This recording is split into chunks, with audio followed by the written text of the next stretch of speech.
Buttons McBoomBoom, a cold-faced, serious-looking hitman who serves Big Boss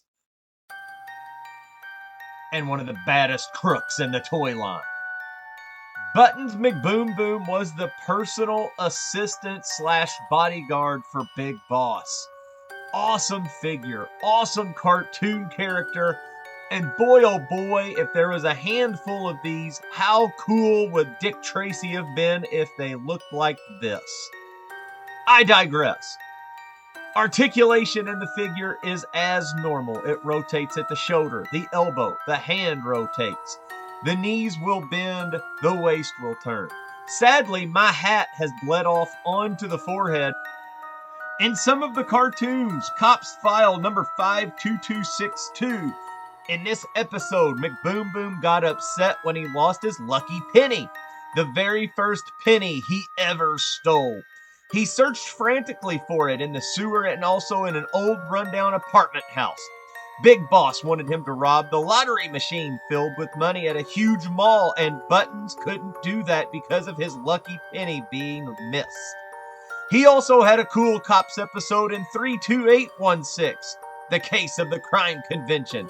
Buttons and Berserko, both while attending the annual Crooks convention, finds out that Big Boss plans to prevent the Criminal of the Year Blackjack Trophy awarded to one of them. Each determined that that achievement belonged to each. Both Buttons and Berserko wastes no time trying to outdo each other. Ends up in a very funny plot twist, which is very neat and very fun. You can track them down on YouTube to watch.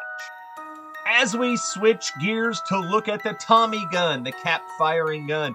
What a cool case and awesome little details. With a radio, extra ammo, has the line out for the gun. And I'll tell you this, even as an adult collector, if that line out for that gun wasn't in that case, they would break all the time. The case, that is. The machine gun really is detailed. Has that clip there. Very, very, very 50s, 40s looking Tommy gun, which really represents Boom Boom. Switching over to the figure. Looks just like a plain old mob guy. He looks like a mob guy. Got the puffy pants, got the cool shoes, got everything else. But when you open up that chest to reveal his android body with 2 machine guns coming out of it, how awesome is that? The one thing I do think would add to this character is if the machine guns inside of the chest were the cap active as well. I know it would probably have made for a bulky figure, but I do think that would have been awesome.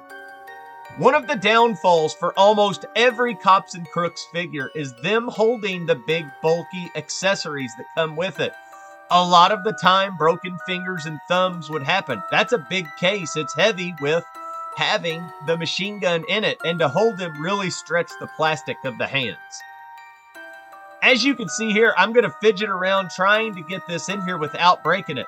I do successfully not break it, thank goodness. But there really isn't a good way for this action figure to hold that gun. It's either wonky, it's cattywampus, it's left and right, or something snaps off. There is no way of holding it like a G.I. Joe weapon or even a Teenage Mutant Ninja Turtle weapon who also had big chubby fingers to put the accessories in.